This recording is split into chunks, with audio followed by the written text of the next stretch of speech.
Praise the Lord. Hallelujah. Praise the Lord. Hallelujah.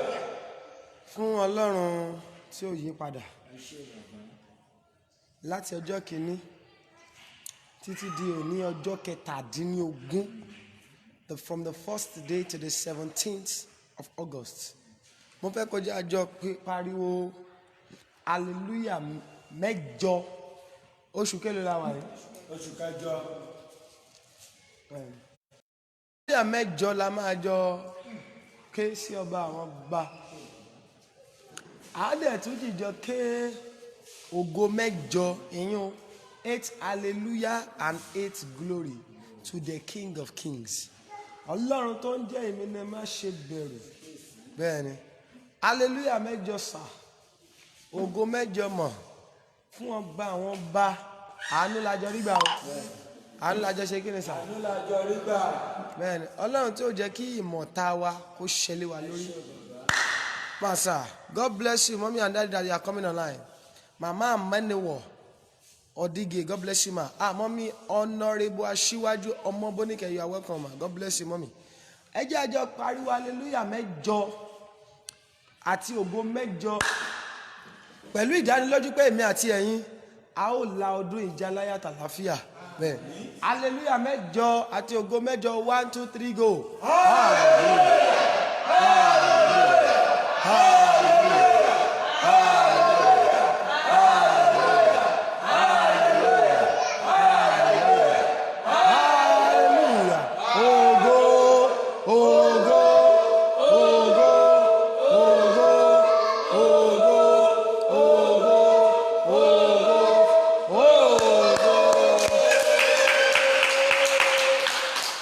God bless you. Temitope Soyinka Omojela, God bless you, ma. God bless you, Mr. Toyin Raphael. God bless you, sir. Amen.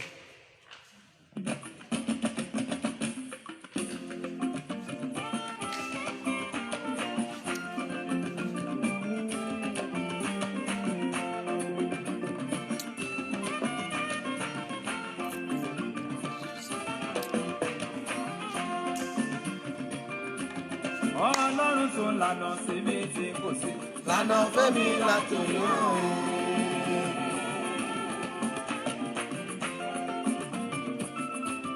Ọlọ́run tó lànà síbi tí kò sí. Lànà fẹ́mi látòlú.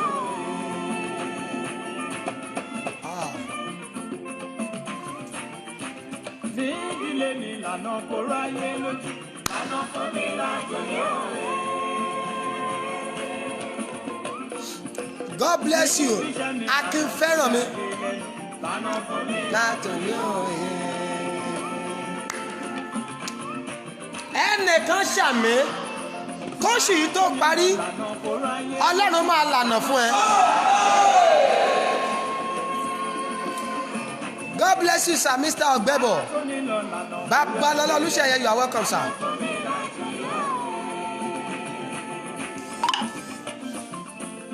Ọlọ́run tó lànà síbi tí kò sí.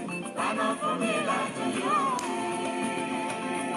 Sọ̀rọ̀ yẹn náà pé Olúwa ẹ lànà fẹ́mi náà. Ọjọ́ ọjọ́ kan àtolúwa kọjá. Obat Olúwaṣẹ́gun, God bless you, sir. You are welcome, daddy. Pastor Mojola Adéwálé, daddy, you are welcome, sir. Afọ́jú kan wà níbẹ̀ tó ń kígbe wípé. Ọmọ Dáfídì ṣàánú fún mi. Ìwọ náà pariwo pé ọmọ Dáfídì ṣàánú fún mi. Ẹbí kan mi ara sọ̀rọ̀ òdì sí mi. God bless you, Chikodi ọmọ ńlá, you are welcome, sir. Ọmọ Dáfídì ṣàánú fún mi. Mama Adédèké, you are welcome. Ìlàjẹ gospel, yes, sir. Ó lè kú sínú ìyà tó máa ríran láéláé. Kò panumọ́ síbẹ̀síbẹ̀ ó sì kígbe wípé. Ọmọ Ọlọ́run ṣàánú fún mi. Olúwa bojú ẹ̀yìn onífọ̀mù wá.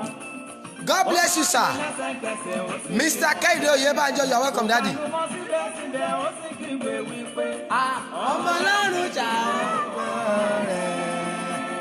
Ṣẹ́rí, Kehinde Omojola, God bless you. Adébáyọ̀ Adéọlá, you are welcome.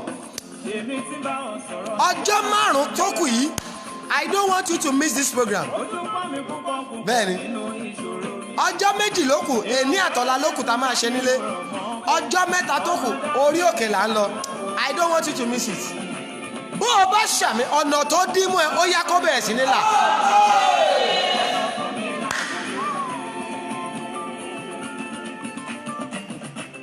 Ọlọ́run tó lànà síbi lánà fún mi látò ní òye. ẹ pé àwọn èèyàn wọlé lóru ìsà. níbi iṣẹ́ mi lànà kó ráyé lójú. Lànà fún mi lànà ẹ share rẹ̀ ní 20 times ẹ invite àwọn èèyàn 20 lórí WhatsApp àti lórí oh my God. Pastor Mojala wọ́n nígbà àwọn òun jókè pẹ̀lú ìlàjẹ music oh my God. Ọlọ́run tó lànà bẹ́ẹ̀ mi yẹn ṣe darí lórí yìí nìyẹn. fún mi lànà.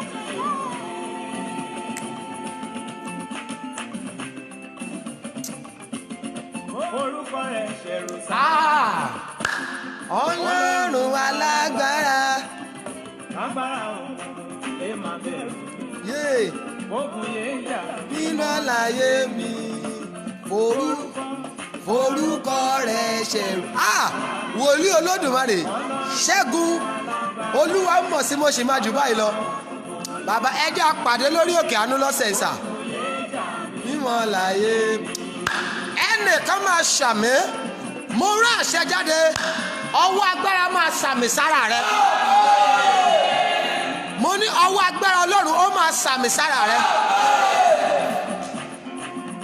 Wá forúkọ rẹ̀ Bẹ́ẹ̀ ni Rẹ̀mílẹ́kún Amos God bless you sir. Ọlọ́run. Alágbára Orúkọ rẹ̀ lè máa tẹ̀síwájú. ó Bẹ́ẹ̀ ni gbẹ. àbínú rẹ̀. Bàbá forúkọ. Orúkọ rẹ̀ ṣẹ̀rù sáyà mi. Fún alágbára. Lágbára òun lè máa bẹ̀rù mi. Ogun yé Má jà mí mọ́ láyé mi.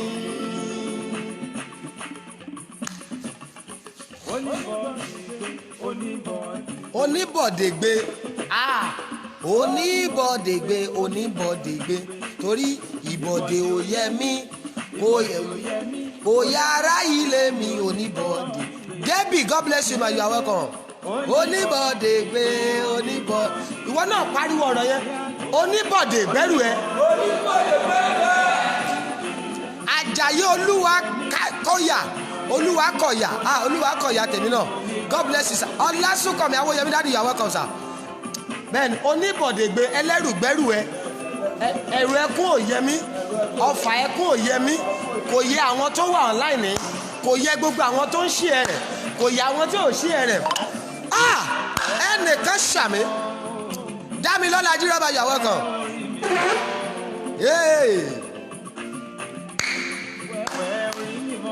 Ayérayé o wẹ́ orí mi mọ́ o. níbi bọ̀dì o, níbi bọ̀dì o. Fẹ́ Wẹ́ orí mi mọ́ o. ó yá gbégbé. Oníbọ̀dègbé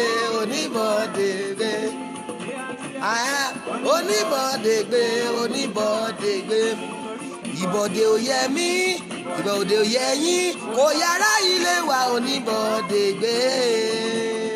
Ó yá ibú àrùn. Go back to your sender. Go back to your sender. Gbogbo ẹni fẹ́ràn ọ̀fà ibi sí ọ ẹni fẹ́ràn ọ̀fà ikú sí ọ bó o bá ṣàmì ó yá kó forí ara wọn gbé. Ikú òjijì Go back to your sender. lórí ọmọ. Go back to your sender. Torí ìwọ̀ṣà ni wọ́n rán. Ó wá gbẹ̀mí mi lọ. Ọpẹ́lọpẹ́ bàbá. Olúkẹ́mi Ọbásan ó ti dẹ̀rá àánú gbà o.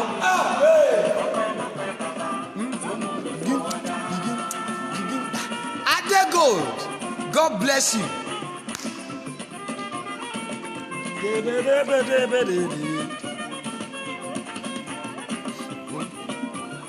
Ibú àrùn ó bá ti yọ. Mo fẹ́ kí wọn náà sọ̀rọ̀ pé evil arrow go back to your sender. Evil arrow go back to your sender. Ìwọ ìwọ ṣá ni wọ́n rán. Abíọ́lá Akínsànyà, God bless you, ó máa rẹ́rìn ayọ̀. Ọpẹ́lọpẹ́ bàbá.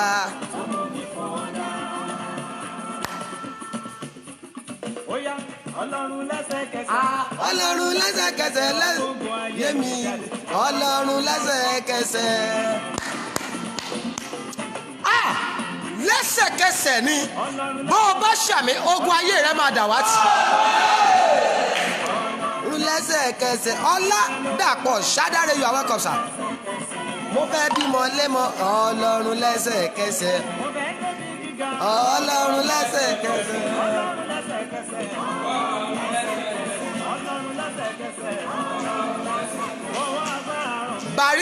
Basirat Adesola, God bless you ma.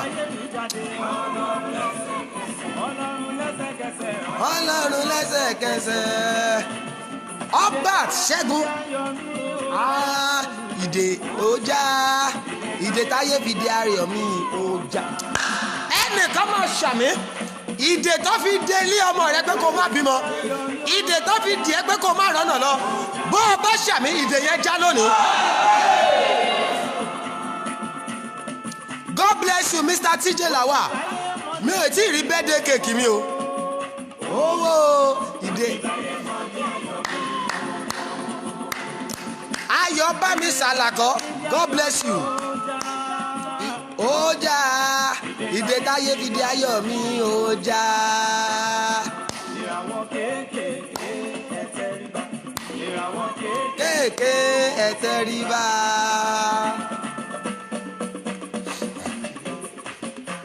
Ìràwọ̀ kéékèèké ẹ̀tẹ̀ríba. Ìràwọ̀ kéékèèké ẹ̀tẹ̀ríba. Motúnráyọ̀ Mercy, you are welcome. God bless you. Ìràwọ̀ kéékèèké ẹ̀tẹ̀ríba. Àṣẹ ń bẹ lẹ́nu bàbá tó rán mi. Àṣẹ ń bẹ lẹ́nu bàbá tó rán mi. Ayérayé o. Àṣẹ ń bẹ lẹ́nu bàbá tó rán mi. Oko máa ń bẹ lọ́dọ̀ bàbá tó rán mi. Àṣẹ ń bẹ lẹ́nu bàbá tó rán mi. Ikú àrùn. Go back to your sender. Go back to your sender. Go back to your sender. Go back to your sender. All abọ́lì ọmọ ìyá ológì. Ayé rẹ̀ dẹ̀ máa ráàánú gbà. Olórí Noble D, God bless you. Go back to your. Mama Deborah say, God bless you ma. Mo fẹ́ kí wọn náà dẹ̀ wá pariwo ọ̀rọ̀ yẹn pé evil arrow go back to your sender. Oh my God, evil arrow go back to your sender. Oh my God, ẹnìkan dẹ̀ máa ṣàmì lóru yìí. Ìka ènìyàn tó fẹ́ jíṣẹ́ kú fún ẹ. Tóbìnrin ló lọ̀rọ̀ yàbọ̀kùnrin. Bẹ́ẹ̀ bá lè ṣàmì. Ẹni tí wọ́n rán pé kó jíṣẹ́ kú fún ẹ. Wòlíì Olódùmarè, God bless you. Ṣóbọ̀lá Olúwadáre, you are welcome. Búkì Akínyẹmí, you are welcome. Ẹ wo ẹ̀yin gbogbo èèyàn tẹ́ ẹ bá wà nílùú Ìbàdàn. Ẹ jẹ́ a fi ìpàdé sílùú Ìbàdàn lọ́jọ́ Wednesday. Orí Tókè Awóyẹmí, you are welcome. Ta ló fẹ́ jíṣẹ́ kú fún ẹ lọ́dún yìí? Ẹni fẹ́ jíṣẹ́ kú fún ẹ lóṣù yìí? Bó o bá ṣàmì, ó yá kó ru ẹrù ikú. Ẹ máa wọ ẹyẹ yẹn bí ẹ ṣe sàmì lónìí. Mo ní ẹni tó fẹ́ jíṣẹ́ ikú òjijì fún ẹ. Ẹ pè àwọn èèyàn wọlé. I want you to share 20 times. Create a watch party in different places. Bẹ́ẹ̀ ni kó wá invite èèyàn 20. Mo rán àṣẹ jáde. Ẹni tán ní kó jíṣẹ́ ikú fún ẹ lọ́dún yìí. Bí àmì rẹ bá lè lórúkọ Jésù, ó yá kó forí ara rẹ̀ gbé. Mo ní ó máa forí ara rẹ̀ gbé. Ayọ̀délé Solomon, you are welcome. Ògúntádé fún mi, you are welcome. Ẹnìkan máa ṣàmì. Gbogbo àṣẹ parí iṣẹ́ òkùnkùn tó ń dúró di ọjọ́ tó máa bẹ̀rẹ̀ iṣẹ́. Every completed work of darkness that is awaiting the day of manifestation.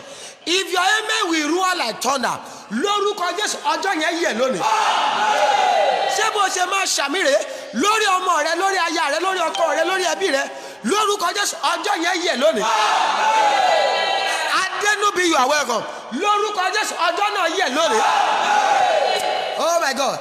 Ọ̀gbẹ́bọ̀ Fádípẹ̀ Ọmọbọ́sọlá, you are welcome. Látòní lọ ẹ̀gàn rẹ máa dògo. Ẹ share rẹ̀ ní 20 times. Ẹ pè àwọn èèyàn wọlé lórí. Ibi tá ẹ lọ lé lórí. Bẹ́ẹ̀ ni Olúwa sọ pé ọmọ jẹ́ kí wọ́n rí nǹkan yìí. Kí nìkan náà? Iṣẹ́ mẹ́fà tí ọ̀tá ṣe lára ènìyàn. Bẹ́ẹ̀ ni there is no work the enemy are going to do under iṣẹ́ mẹ́fà yìí ni. Tọ́lọ́run bá ti mú ẹ borí ohun mẹ́fà yìí ó ti borí ogun. Bẹ́ẹ̀ ni ìṣògùn ọ̀tá, ìṣògùn alájọgbélé, ìṣògùn ọ̀tá ẹbí, bó o bá ti borí ohun mẹ́fà yìí bẹ́ẹ̀ ni ó ti borí gbogbo ogun wọn. Bẹ́ẹ̀ ni èmi ò mẹ́ni sàmì iṣẹ́ mẹ́fà tí ọ̀tá fi ń dá àyàn dúró. God bless you. Wòlíì Ọlárẹ̀wájú Phillips ìpè yín kó rí àánú gbàsà. Oh my God, àwọn àbàmì wòlíì ló ń wọlé dé yìí. Wòlíì Olódùmarè Adédípẹ̀ Alex Adéwálé, you are welcome. Tímí Gabriel, you are welcome. Látòní lọ iṣẹ́ mẹ́fà tí ayé fi ń dá àyàn dúró bẹ́ẹ̀ mi yín bá lé lórúkọ Jésù kó laná jáde lára yín. Ọlábísí Mẹ́sàn-yé Ìbíkúlé, you are welcome. Where is your ministry? Akao Theophilus. My ministry is in Lagos. God bless you. K-Wonder David. Ayé rẹ ti dìde Káyọ̀dé David. Bó o bá ṣàmì àwọn agbára jániwálẹ̀ lórúkọ Jésù wọn ò ní lágbára lórí rẹ. God bless. Ẹ pé àwọn èèyàn wọlé lórí yìí. Bẹ́ẹ̀ni, this is the CD that you have been waiting for. Mo ti ṣàlàyé fún yín tẹ́lẹ̀. Olúbọ́lọ̀dé Ìdòwú, God bless you. Fúnkẹ́, you are welcome. CD yẹn a play orin yìí lọ́kọjọ́ kan nínú 21 days yìí. Ẹ̀yin èèyàn béèrè pé when is out, I should let you know. A praise song that was from the stable of my younger brother Ejemi Aburomi. Ben ó ti wá jáde báyìí is already selling fast. If you need this, let me know. If you need this, what? Let me know. Praise Messiah live concert. God bless you. By J Best.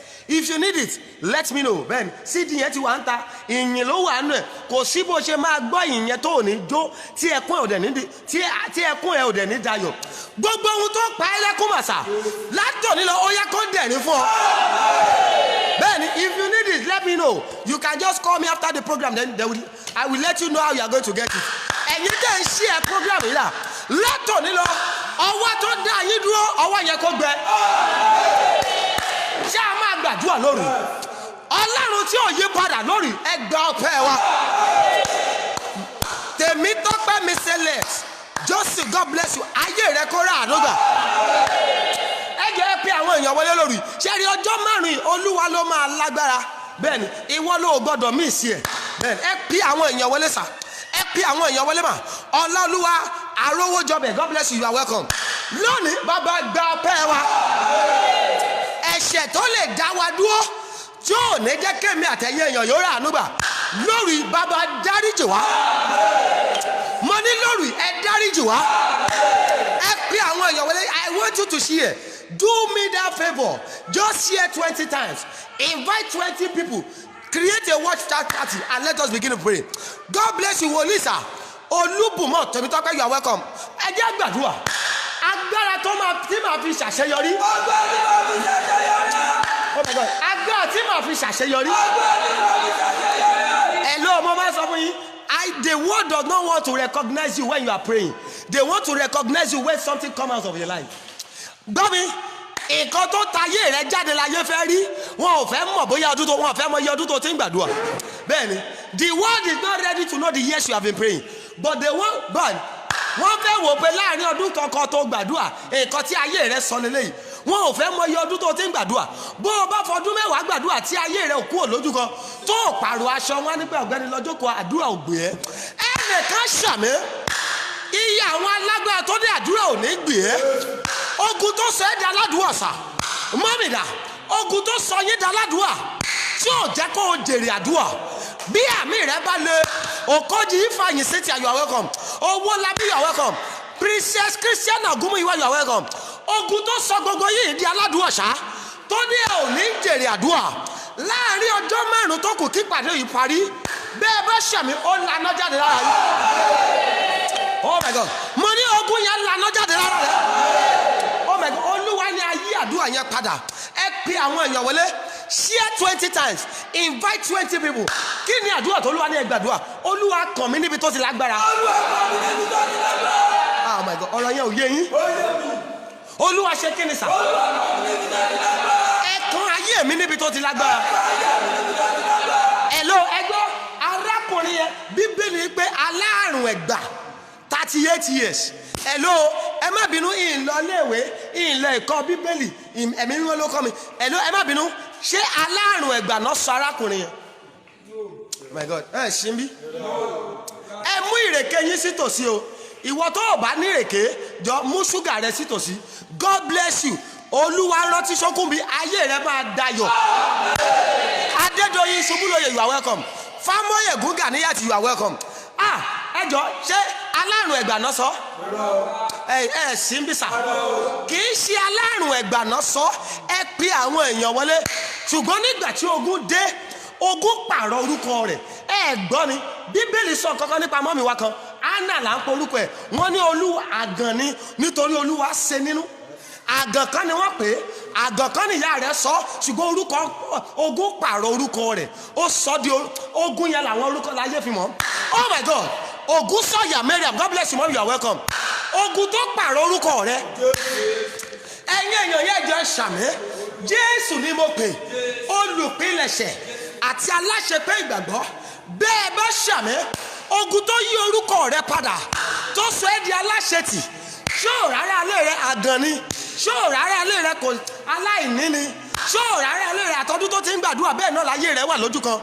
Bó o bá ṣàmì, ogun tó yí orúkọ rẹ̀ padà, mo pe Jésù aláṣepé àti aláṣalẹ́ olùpilẹ̀ṣẹ̀ àti aláṣepé ìgbàgbọ́. Bí ẹ bá ṣàmì, ogun náà fọ́ jáde láyé rẹ̀. Oh my God, ogun náà fọ́ jáde láyé rẹ̀. Mo ní ó fọ́ jáde láyé rẹ̀. Ẹ jẹ́ gbàdúrà, Olúwa kàn mí níbi tó le. Ọlọ́run tó nílẹ̀ wàhálà ilẹ̀ mi. Láìlẹ̀ mi kọjá Yabalima Rubi Abakatobia Jẹ́gẹ̀dẹ́ Balima Sunda Yabalia. Káyé mi kò ní túmọ̀. Ọlọ́run bàbá lọ́lá o, ọba tó nílẹ̀ Yakazoda Valima Rubi Vintakole. Olúwa kàn mí níbi tó lágbára. Ayé ń yẹyẹ mi o, wọ́n tún èmi lọ́lẹ̀. Gbogbo kọ́lẹ̀ mi àti ìgbà. Ayé yẹyẹ mi o, wọ́n tún èmi gbogbo kọ́lẹ̀ mi.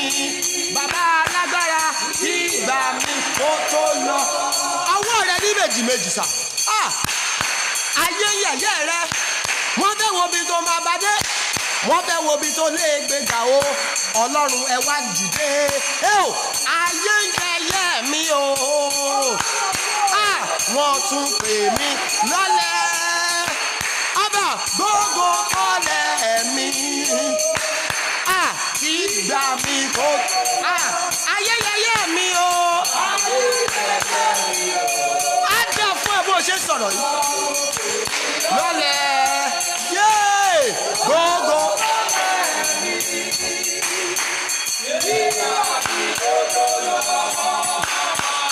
Mo ti tó nísìnyí, mo ti tó nísìnyí. Ara ti tó tù mí o, ògùn ayé mi ẹ wá gbígbà. Mo ti tó nísìnyí. Ẹ sọ̀rọ̀ sà. Ara ti tó tù mí o, ògùn ayé mi ẹ wá gbígbà. Mo ti tó nísìnyí. Dádì mo ti tó nísìnyí. Mo ti tó nísìnyí. Ara ti tó tù mí o, ògùn ayé mi ẹ wá gbígbà. Mo ti tó nísìnyí bàbá.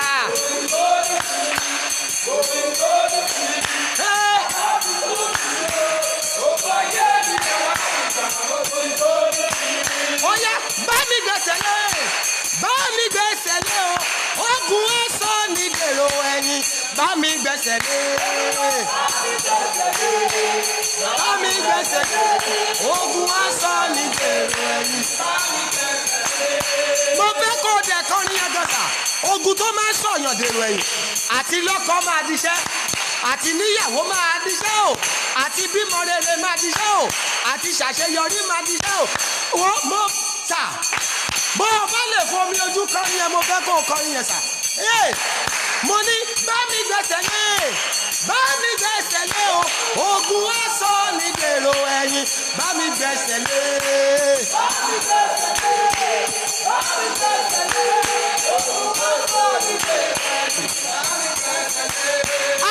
Bá mi gbẹ̀sẹ̀ lé o, bá mi gbẹ̀sẹ̀ lé o, ogun á sọ ní dèrò ẹ̀yìn, bá mi gbẹ̀sẹ̀ lé. Bá mi gbẹ̀sẹ̀ lé, bá mi gbẹ̀sẹ̀ lé, ogun á sọ ní dèrò ẹ̀yìn, bá mi gbẹ̀sẹ̀ lé. Ẹ sọ̀rọ̀, ogun á sọ ní dèrò ẹ̀yìn, bá mi gbẹ̀sẹ̀ lé.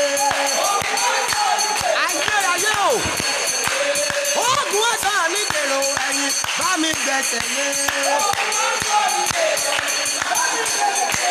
Ogun á sọ ní dèrò ẹ̀yìn, bá mi gbẹ̀sẹ̀ lé. Ọwọ́ ogun tó sọ ní dèrò ẹ̀yìn, bá mi gbẹ̀sẹ̀ lé. Ayérayé o, ogun tó sọ mí dèrò ẹ̀yìn, bá mi gbẹ̀sẹ̀ lé. Ogun tó sọ yín dèrò ẹ̀yìn, bá wa gbẹ̀sẹ̀ lé. Ogun á sọ ní dèrò ẹ̀yìn, bá mi gbẹ̀sẹ̀ lé. Bá mi gbẹ̀sẹ̀ lé. Ẹnìkan ṣàmì, mo pe Jésù, bó o bá ṣàmì, ogun tó sọ ẹ́ di èrò ẹ̀yìn níbi gbogbo, ogun tó náà ní jẹ́ ní aṣíwájú, ogun tó jẹ́ káwọn tó wà lẹ́yìn ṣáájú rẹ, bó o bá ṣàmì, ó yá kó fàyè rẹ.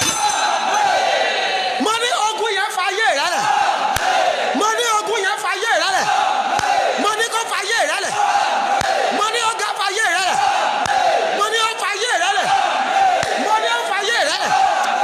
Ẹ pé Jésù, ogun tó yí orúkọ mi padà, ó yá jáde lára mi. Mo ń bọ̀, òru iná máa fi hàn yín iṣẹ́ mẹ́fà tí ọ̀tá ṣe lára ènìyàn. Oh my God, inú Olúwa mo wà ní ìrọ̀lẹ́ ni mo wà, Olúwa kọ̀ọ̀nà mo lọ ka bíbá yìí, wàá rí ohun mẹ́fà tó so mọ́ ayé ènìyàn tí ọ̀tá fi ń ba ayé èèyàn jẹ́. Bẹ́ẹ̀ni, ogun tó yí orúkọ mi padà, gbọ́ ọ̀rọ̀ Olúwa, ó yá jáde lára mi. Oh my God, ogun tó ṣe kíni? Oh my God, ogun tó yí orúkọ mi padà. Wọ́n á ní ṣé òrárá ilé rẹ̀ ni kò mà lọ́kọ tí lọ́kọ at 37 ó yẹ wojú Olúwa fọ́kọ, ṣé òrárá ilé rẹ̀ ni ó ti wọlé ọkọ ń ṣe ọdún mẹ́wàá rèé, kò kú gọ́pá, kò lóyún àárọ̀ dalẹ́ mbẹ̀. Ogun tó yí orúkọ ènìyàn padà, kàkà kọ́ pè é lórúkọ rẹ, orúkọ ogun yẹn náà wá fi ń ṣàkájú rẹ. Ẹnìkan máa ṣàmì iye àwọn tó ti fi ogun júwe rẹ. Oh my God, ta ló lọ̀rọ̀ ìṣà, ta ló lọ̀rọ̀ yìí mà, iye àwọn tó ti fi ogun tọ́ka rẹ. The number of people that have mentioned you with your problem, that says, don't you see, she is still barren. Her life is at 35, she is still a spinster. Bó o bá ṣàmì lórúkọ Jésù, wọ́n máa fi testimony dá ọmọ. Oh my God, mo ní wọ́n máa fi testimony dá ọmọ. Ogun tó yí orúkọ mi padà. Ẹni tí ò sí nǹkan tó ń ṣe tẹ́lẹ̀, ó wá di aláìsàn lójijì, ó wá bẹ̀rẹ̀ sí, ó dẹni tó gba lé sí General Hospital. Oṣù kìíní kò tí ì kúrò ńbẹ̀, oṣù kejì kò tí ì kúrò ńbẹ̀, nígbà tó máa padà kúrò ńbẹ̀, wọ́n ní kó lọ máa mọ́nítọ̀ àìsàn yẹn, wọ́n ní kó lọ tẹsẹ̀ lébọ̀. Ta ló ní ọ̀rọ̀ yìí? Ogun tó ní kí wọ́n máa padà tẹsẹ̀ lébọ̀ ọ̀rọ̀ rẹ, àìsàn tó lè jẹ́ kí wọ́n tẹsẹ̀ lébọ̀ ọ̀rọ̀ rẹ, bó o bá ṣàmì, ó yá kó jáde lára rẹ. Oh my God, àìsàn tó máa ní kí wọ́n lọ tẹsẹ̀ lébọ̀ ọ̀rọ̀ rẹ, bẹ́ẹ̀ fi rẹ̀ àwọn dókítà ti gbìyànjú, àdúrà ti ṣe tiẹ̀ láṣetì, ẹ lọ tẹsẹ̀ lébọ̀ ọ̀rọ̀ rẹ.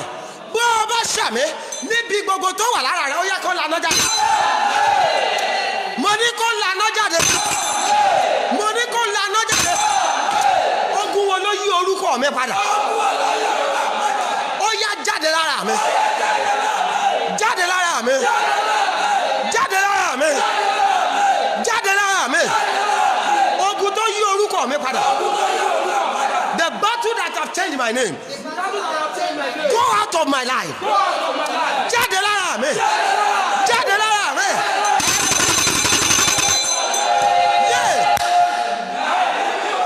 Yalima rubia abasada yaba.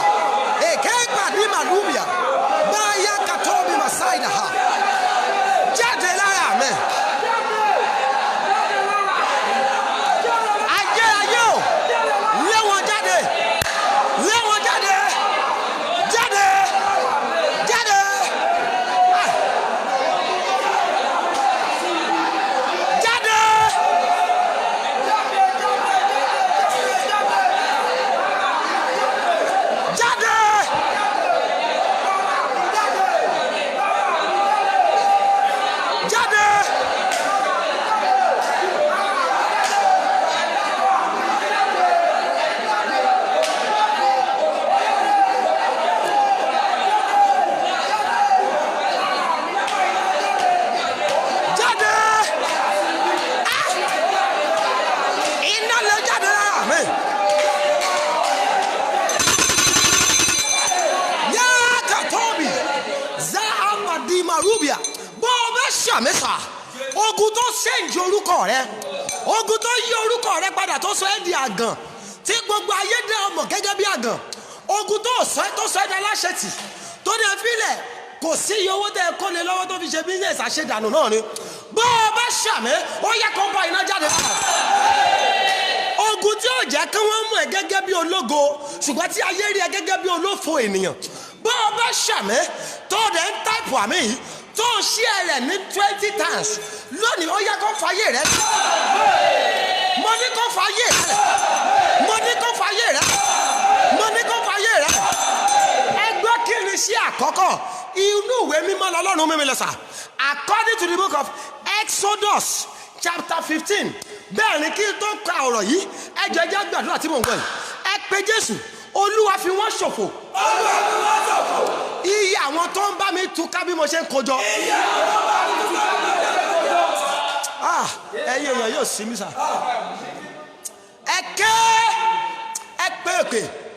pé Jésù Olódùmarè sà ká ní bó ṣe ń kojọ ló jọra wọn ni ó lè sí nípò tó wà yìí ṣùgbọ́n àwọn kan níbẹ̀ fílẹ̀ ya aikatobia libra abada masada yakatobia elibi aikatobia masada ẹ pé Jésù sà iye ọwọ́ tó ń bá mi túká bí mo ṣe ń kojọ ẹ máa fi wọ́n ṣòfò ẹ ṣe kí ni sà every evil one that is scattering it as I am gathering them, scatter them, destroy them by fire. Mami, ó kó àwọn àṣeyọrí jọ ṣùgbọ́n kò jọra wọn. Oh my God, kò ṣe kí ni sà? Wọ́n ní efílẹ̀ ẹjẹ́ ó ṣí ṣọ́ọ̀bù ẹjẹ́ ó máa kó wọn jọ èmi á máa dàrú mọ́ lọ́wọ́ kò gbọ́dọ̀ lákòjọ ohun rere yà áìkàdóbìà áàzà dálímà sáìlà ha. Ẹ pé Jésù ọwọ́ tó ń dàrú bí mo ṣe ń kojọ ó yẹ máa ṣòfò ta ló ẹ pé àwọn èèyàn wọlé sà láàrin ìṣẹ́jú díẹ̀ tó kù yìí ẹ pé àwọn èèyàn wọlé ọwọ́ wo ló dàrú bí mo ṣe ń kojọ tó ní mi ò ní ṣe àmọ́ ò ní lákòjọ ohun rere yé ó yẹ ẹ máa gbẹ sọnù ẹ fi wọ́n ṣòfò ọkùnrin ní àbóbìnrin ọwọ́ tí ń dàrú bí mo ṣe ń kojọ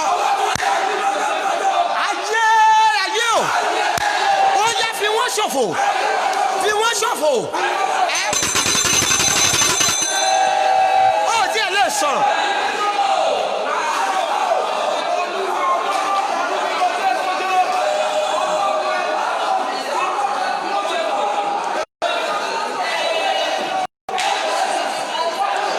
ayé fi wọ́n ṣòfò bàbá mi o yà á sàdáfà àkàtọ́bì lẹ́rùbí àgbàdìmọ̀ àkàtọ́bì sí ìdáyàbà.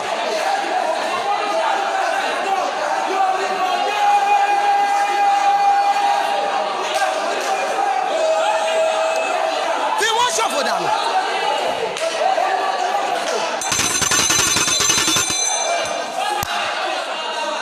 Oh my God, ẹnìkan máa ṣàmì gbogbo ọwọ́ tó ní ẹ̀fílẹ̀ ẹjọ́ máa kójọ kò gbọ́dọ̀ jọra wọn ọwọ́ tó gbà ọ́ láàyè láti lóyún ṣùgbọ́n tí ò jẹ́ kí oyún yẹn ó pósù méjì kó tó bà ọ́ jẹ́ mọ́ ọ lára ọwọ́ tó gbà ọ́ láàyè láti rẹwà ṣùgbọ́n tó lóòní lọ́kọ ọwọ́ tó da aṣọ òkùnkùn bọ̀ ọ́ tó olóore ò ní rìnrìn rí ẹ ọwọ́ tó ń jà ẹ́ lógun lójú àlá ọwọ́ tó ń fún ẹ lóúnjẹ òru jẹ ọwọ́ tó ń fà ẹ́ lọlé bàbá rẹ lójú àlá ọwọ́ tó dá ẹ padà sílé ìwé àtijọ́ ọwọ́ tó jẹ́ o máa ṣàṣetì ohun rere ọwọ́ tó ní o gbọ́dọ̀ jẹ́ èèyàn ọwọ́ tó ń fogun jà ọ́ ọwọ́ kọ́wọ́ tó ń ṣiṣẹ́ kíṣẹ́ ta ló ṣàríwó àmì ìwọ tó ń ṣàmì tó dẹ̀ ń pe àwọn èèyàn wọlé mo sọ ọ̀rọ̀ jẹ jáde Bíbélì wípé ó rán ọ̀rọ̀ rẹ̀ ó mú wọn lára dá ó gbà wọ́n lọ́wọ́ ìparun wọn yà áìkà tóbi mẹ́sàdà yàbà èjìrí ìbò àmà látàkà rẹ́bẹ̀ kẹtẹ́bà yàlímà rúbì ẹ̀fẹ̀sàdà yàbà màwúbì áìkà tóbi à èlìmà dúbì àbà ọwọ́ tó fà yọjọ́ orí gbà ọ́ tó ní kò sáàyè àṣeyọrí ọwọ́ tó ní o máa dàgbà ṣùgbọ́n káyé rẹ wà lójú kan ọwọ́ tó ní o máa dàgbà sínú ogun ọwọ́ tó ní o pẹ́ ní ọkọ kí ayé rẹ má nítumọ̀ ọwọ́ tó ní pé kó o máa fi àìsàn ló gbà. Ẹ̀yin èèyàn yìí dà bẹ́ẹ̀ bá ṣàmì ọwọ́ yẹn gbẹ̀dà. Mo ní ọwọ́ yẹn gbẹ̀dà. Ó gbẹ̀dànù. Gbẹ̀dànù. Gbẹ̀dànù. Gbẹ̀dànù. Gbẹ̀dànù. Gbẹ̀dànù. Gbẹ̀dànù. Gbẹ̀dànù. Gbẹ̀dànù. Gbẹ̀dànù. Gbẹ̀dànù. Gbẹ̀dànù. Gbẹ̀dànù. Gbẹ̀dànù. Gbẹ̀dànù. Gbẹ̀dànù. Gbẹ̀dànù. Yay! Yay! Sadalima. Elika. Rava katobi masadaba. Elima kubi aba dumi asadaba. Ya katobi masada yafa. Elima rubia. Ba o katobi masada ya kalima rubia. Lẹ́tọ̀ nílò ọwọ́ yẹn kó gbẹ dànù. Lẹ́tọ̀ nílò ọwọ́ yẹn gbẹ dànù. Ibo ni mo ń lọ lóru yìí. Exodus chapter 15 verse 9. Bíbélì wípé ọ̀tá wípé èmi ò lépa. Àkọ́kọ́ nìyẹn. Kí ni ṣe ọ̀tá? Èmi á ṣe kí ni? Oh my God. Ta ló sọ̀rọ̀ yẹn? Ọ̀tá wípé Exodus chapter 15 verse 9. Ọ̀tá wípé èmi yóò lépa. Ṣé o máa lè gbàdúrà mẹ́yẹn? Ta ló máa lépa mi lọ́dún yìí? Whosoever that want to pursue me this year, let them fall and die. Ta ló máa lépa mi lọ́dún yìí? Kí wọ́n, oh my God, ẹ máa fi kọ́rọ̀ sọ̀rọ̀. Ẹni fẹ́ lépa mi lọ́dún yìí. Ó yẹ ìwọlẹ̀ lójijì. Oh my God, kọ́ ṣe kí ni sà? Hello, gbọ́ mi sà. Àwọn ọmọ Íjíbítì wọ́n lépa àwọn ọmọ Ísírẹ́lì. Gbogbo ilẹ̀ mọ̀ nǹkan tó gbẹ̀yìn wọn. Bíbélì ni wọ́n ṣègbé sínú òkú gbogbo. Oh my God, ẹ pé Jésù sà. Yá kàtọ́ọ̀bì màsáàdà yáàbà. Ẹ pé ọba àwọn ọba. Ọwọ́ tó ta ló fẹ́ lépa mi lọ́dún yìí. Kí lè ṣe lórí ilẹ̀ alàyè? Ó yẹ máa wọ bojì. Ṣé bó ṣe lè sọ̀rọ̀ rẹ̀? Ọkùnrin wo ló fẹ́ lépa mi? Oh my God, ṣé ìwọ rò pé tọ́ta bá lépa èèyàn kí ló máa ṣe fún yàn? Mò ń bọ̀ ńbẹ̀. Bóyá torí ẹ̀ ló ṣe lè sọ̀rọ̀. Mò ń bọ̀ lórí ẹ̀. Ó ti gbàgbé ni. Bíbélì ní pé nígbà tí ènìyàn sùn, àwọn wo ló wá? Kí náà ni wọ́n ṣe? Irọ́ o. Wọ́n ní wọ́n wá bá a ṣeré. Bóyá Báíbù mi lẹ́yìn kà. Bíbélì ní pé nígbà tí ènìyàn sùn, ọ̀tá wá, ó wá bá a ṣeré. Ó wá bá a sọ̀rọ̀ báyé rẹ̀ yóò ti da. Ó wá bá a sọ̀rọ̀ bó ṣe máa ṣàṣeyọrí. Oh my God, ó wá bá a sọ̀rọ̀ bó ṣe máa lówó lọ́wọ́. Bíbélì ní pé ó fún èpò sínú àlìkámà. Kí ló wá ṣe? Ó bá tiẹ̀. Ẹgbẹ́ o, ọ̀tá èèyàn lè jẹ́ ìyá èèyàn. Ọ̀tá rẹ lè jẹ́ bàbá rẹ sà. Ọ̀tá rẹ lè jẹ́ ẹ̀gbọ́n rẹ. Ọ̀tá rẹ lè jẹ́ àbúrò rẹ. Ọ̀tá rẹ lè jẹ́ ọbàkan rẹ. Ìkanra mo fẹ́ kó máa fi sọ̀rọ̀. Ta ló lóun máa lépa mi lọ́dún? Kí lè ṣe lórí ilẹ̀ alàyè? Áńgẹ́lì ikú. Ó yá gbé wọn mì. Ṣé kí ni? Á dá fún wa bó ṣe sọ. Ẹ gbé wọn mì. Oh my God, waste them before they waste you. Kill them before they kill you. Kò ní dá wo mo máa sọ fún yín gbogbo ìgbà gbọ́ dáadáa ọ̀tá dẹ̀ àjẹ́ pààyàn jẹ lẹ́ni tó bá di next month tó jẹ́ September á bá Jésù pàdé ó lè jẹ́ program kan ló máa lọ á wá ní mo fàyè ti fẹ́ mi fún ọ̀dọ̀ àgùntàn tó kú fún mi jẹ́ kí n lè jẹ́ olótìtọ́ Jésù ọlọ́ Bíbélì náà rí pé aláàánú lọ́lọ́run wa gbogbo àìṣedéédé rẹ̀ la máa dẹ̀ fojú fòdà ọ̀tá yẹn àjẹ́ yẹn á wá dọ̀la àjẹ́ wá ní pé nígbà tí mo wà nú ẹgbẹ́ òkùnkùn mo pa ìyá alágbájá mo fògùn ẹ̀mú kọ́ mo pa tàmẹ̀dò àwọn méje ló yẹ kó dìde ìran wa ṣùgbọ́n mo pa gbogbo wọn ṣùgbọ́n mo dúpẹ́ pé lónìí olùgbà láti gbà mí guess what ẹni tó ti bá tiẹ̀ jẹ́ ò lè jẹ́ èèyàn mọ́ ẹ pé Jésù gbọ́ ibi tó léwu sèré ẹni tó bá tiẹ̀ jẹ́ tó bá kú láì ní Jésù bẹ́ẹ̀ ni ibùn kan kó máa lọ ṣọ́ọ̀ṣì tí Jésù ẹ̀ ò bá nítumọ̀ ájì kò rógolò láyé ó tún máa déjọba ọ̀run kò tún ní débẹ̀ á tún fìjọba ọ̀run á tún pàdánù ẹ̀ á lọ kúkú ẹlẹ́ẹ̀kejì ó mì pé ó wá sáyé bẹ́ẹ̀ ó tún padà bẹ́ẹ̀ ó tún lọ fìjọba ọ̀run àpáàdì ṣeré jẹ́ nítorí ló ṣe gbọ́dọ̀ pa wọ́n dà waste them before they waste you kill them before they kill you because you have a place to go ẹ pé Jésù ta ló lò máa lépa mi lọ́dún yìí kí lè ṣe lórí ilẹ̀ alàyè ó yá áńgẹ́lì ikú gbé wọn mi ó mọ̀ pé áńgẹ́lì ikú wà ní ẹ lọ bèèrè lọ́wọ́ àwọn ará Íjíbítì lọ́jọ́ wọn ni Bíbélì ní pé ẹ̀yin ọmọ Ísírẹ́lì ẹ̀yin kan tẹ̀yin máa kọ̀ ṣe rè ẹ mú ẹ pa ẹran ẹ kàn mú ẹ̀jẹ̀ rẹ̀ ẹ fi sí àtẹ́rígbà ilé yín bí áńgẹ́lì apanirun bá ń kọjá lọ sà tó kò ní ṣe kí ni kò ní yà ọ̀dọ̀ yín ẹ wá wò ìyàlẹ́nu ńlá tó wà mẹ́ ìkan tí mo ṣe lọ́ọ̀bù ogun ọ̀run nìyẹn tó o bá rán ogun ọ̀run níṣẹ́ ó máa jẹ kọjá ibi tó ń rán lọ ó máa ṣe kí ni sà á jẹ kọjá ibi tó ń rán lọ Bíbélì ní pé nígbà tí ogun ọ̀run yẹn dé sà áńgẹ́lì apanirun yẹn nígbà tó dé ó pa gbogbo àwọn àkọ́bí ó ní àtàkọ́bí èèyàn àtàkọ́bí ẹranko ṣé ẹranko wà lára àwọn tó ṣẹ̀ ni oh my God ó jẹ kọjá ibi tó rán wọn lọ ni ẹ pe àwọn èèyàn wọlé láàrin bíi 15-20 minutes tó kù ẹ pe ẹjọ bá mi share ní 7 times ẹ pe àwọn méje wọlé tó tí ì pè rí tẹ́lẹ̀ ẹ pè wọ́n wọlé ẹ pe Jésù ta ló lóun fẹ́ lépa mi lọ́dún yìí. Then let me tell you ẹ mọ̀ gbogbo nǹkan láyé yìí ló ní starting point. Then tó nígbà táwọn àti wọn ní on your mark ó túmọ̀ pé on your mark yẹn before we go you must start from your mark if you are not on your mark that means you are not going anywhere. Ben ẹ pé Jésù sà ẹ máa kanra sọ̀rọ̀ ta ló fẹ́ lépa mi lọ́dún yìí. Áńgẹ́lì ikú gbé wọn mì ọkùnrin ni àbóbìnrin ọmọdé ni àbágbàlagbà ta ló lóun máa lépa mi lọ́dún áńgẹ́lì tí ò láàánú ó yẹ gbé wọn mì ẹ máa gbé wọn mì ẹ máa gbé wọn mì ó yẹ péjọ.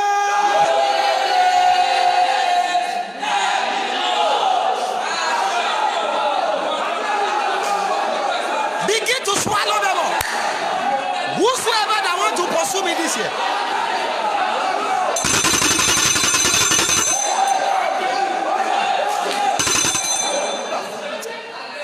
Àmì kan màsà Jésù Olúwa wa. No, mo bóyá wà lẹ́ẹ̀kan nìyí. Orin MFM ni mo dẹ̀ láìkí ẹ̀ gan. Sórí ọwọ́ rẹ̀ á máa sọ bí àrá. Tí n bá ti rí pé Holy Ghost àtàkàtàkà wàá dáhùn pé àtàkàtàkà. Gbani Holy Ghost destroyer. Kí ni wàá fi.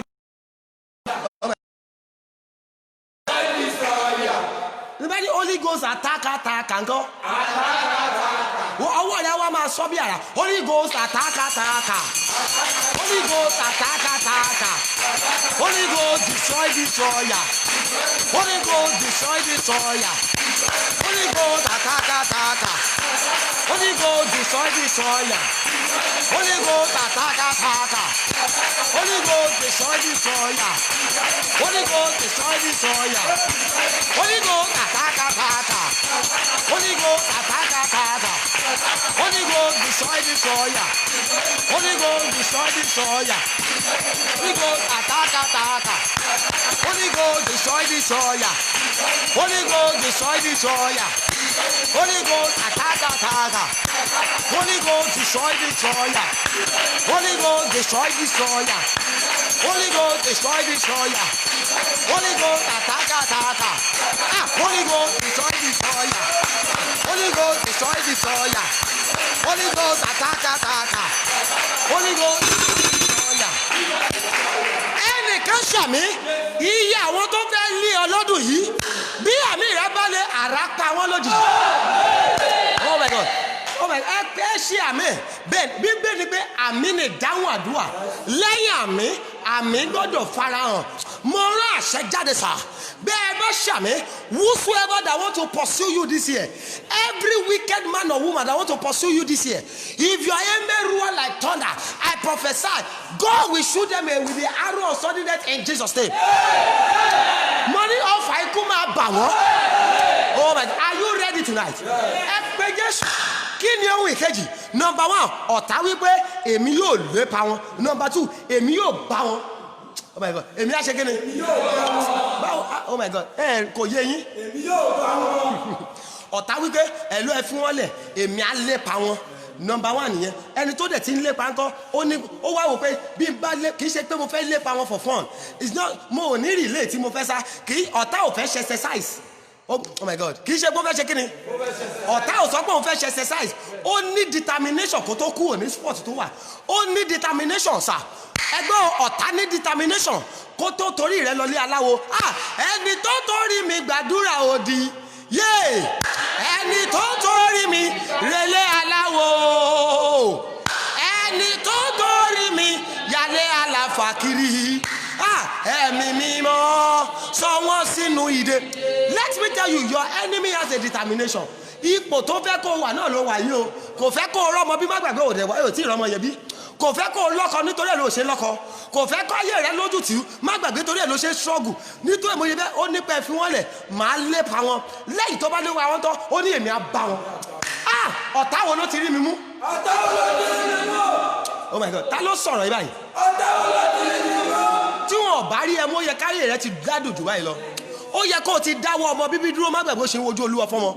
Ó yẹ kó o ti wọlé ọkọ ti pẹ́ má gbàgbé at 35 going to 37 ó ti ń lọ 37 báyìí. Ó sì ń sọ pé Olúwa ṣàánú fún mi ó ṣe fún mi ní ọkàn egungun nínú egungun mi ẹran ara nínú ara mi at what age? Ẹjọ́ ẹ fi kọ́ra sọ̀rọ̀ nítorí wọ́n bá àyàn ní sà. Má jẹ́ à ń tọ̀ ẹ́ Ben I used to tell people hello tí wọ́n bá wà ṣọ́ọ̀ṣì tó bá sọ tọ̀rọ̀ fún ẹ bóná ti fẹ́ sọ tọ̀rọ̀ fún ẹ. Let us be factual with her. Let us be sincere. Let us say facts. Let us be sincere with ourselves. Wọ́n ti bá ọ sà. Bẹ́ẹ̀ni tí wọn bá bá àtọ́dún tó ti wà ń lo òyìnbó you cannot boast of 10 million naira in your account. Oh my God ẹ jọ̀ọ́ ẹ pé Jésù àtọ́dún tó ti wà ń lo òyìnbó àti dá nǹkan rẹ àti ṣe nǹkan 500,000 wàá ṣe tún máa làágùn pé no ó dẹ̀ ti wà ń bẹ̀ ó ti ń lé ní 15 years. Oh my God wọ́n ní pẹ́ fílẹ̀ ẹ jẹ́ ó lọ lóyìnbó ṣùgbọ́n ogun Nàìjíríà ò tún ní fi ayé rẹ̀ lẹ̀. Ta ló sọ̀rọ̀ ọ̀tá tó ti bá mi tó rí mi mú. Ẹ change ọwọ́ ọ̀tá lára mi. Ó yẹ máa gbẹ sọnù. Sorry, you will be bó o bá ṣe ń ring out bẹ́ẹ̀ lọ́mọ vibrate. Don't worry about where you are staying. Sọ jọ Bíbélì pé ké rárá ẹ má ṣe dá sí. Bíbélì wá sọ kọ́kọ́ ó ní ọjọ́ tí ẹ̀yin bá pariwo lọ́ta yín apẹ̀yìndà. Bẹ́ẹ̀ jọ pariwo níbi tó o bá wà ìwọ ló ní ilé rẹ bó jẹ́ o ya gan sanwó fún láńlọ́ọ̀dù so kò sọ̀rọ̀ mẹ́ ẹ pé Jésù. Ọ̀tá tó ti rí mi mú. Ọwọ́ ọ̀tá lára mi. Ó yẹ máa gbẹ sọnù. Ẹ máa gbẹ sọnù. Ẹ máa gbẹ sọnù. Ẹ máa gbẹ sọnù. Ẹ máa gbẹ sọnù. Ẹ máa gbẹ sọnù. Ẹ máa gbẹ sọnù.